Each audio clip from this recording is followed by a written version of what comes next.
Address management in D365. It's simple, right?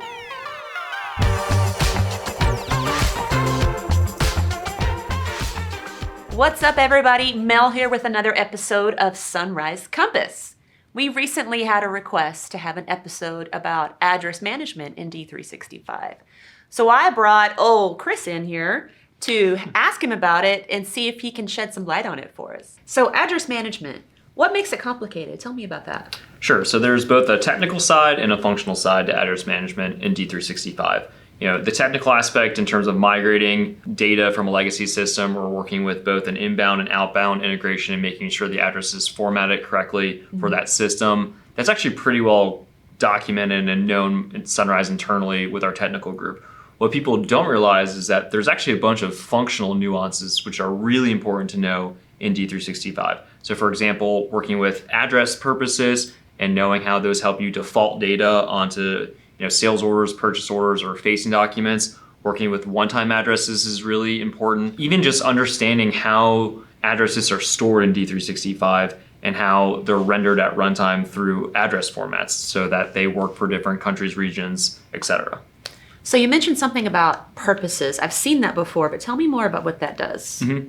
So you can have as many addresses in D365 as you'd like, for any entity, customer, vendor, whatever it is. Address purposes give you a way to tag different addresses for different ways in which you're going to use it. So it may be an HQ, it may be a delivery address, it may be a remit to address. And so tagging addresses appropriately and defining them help you default data onto the transactions like sales orders, purchase orders, or to default data onto facing documents like a sales order confirmation or a shipment confirmation, whatever it is. And so I actually prepared a quick demo to show you how this works. Okay, so here we are in F&O looking at the customer master for the fictitious Moonrise Enterprises. We see that we have 3 different addresses, one for the HQ and then 2 distinct DC addresses. There are 2 important columns here.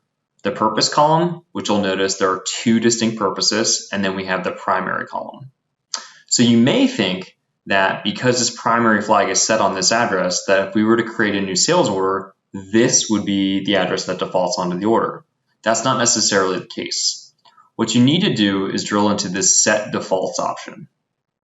Again, because we have 2 different distinct address purposes on this customer master, we have 2 different default addresses that can be set by the purpose type.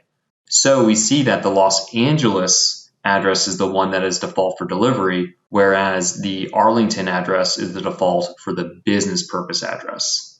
So one final note here, that primary address, it's mainly used for facing documents and in reporting logic. It's not necessarily the one that defaults onto a new order.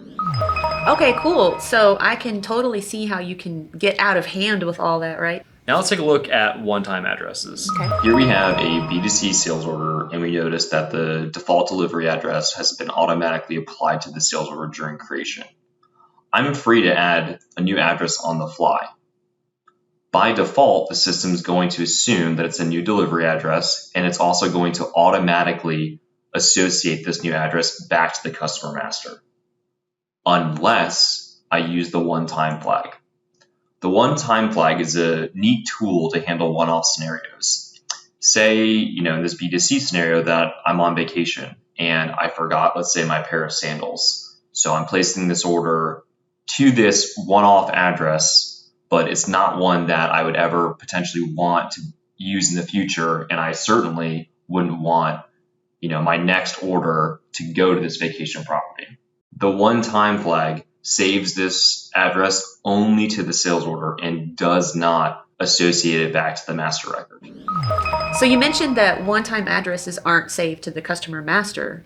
So where do they get saved?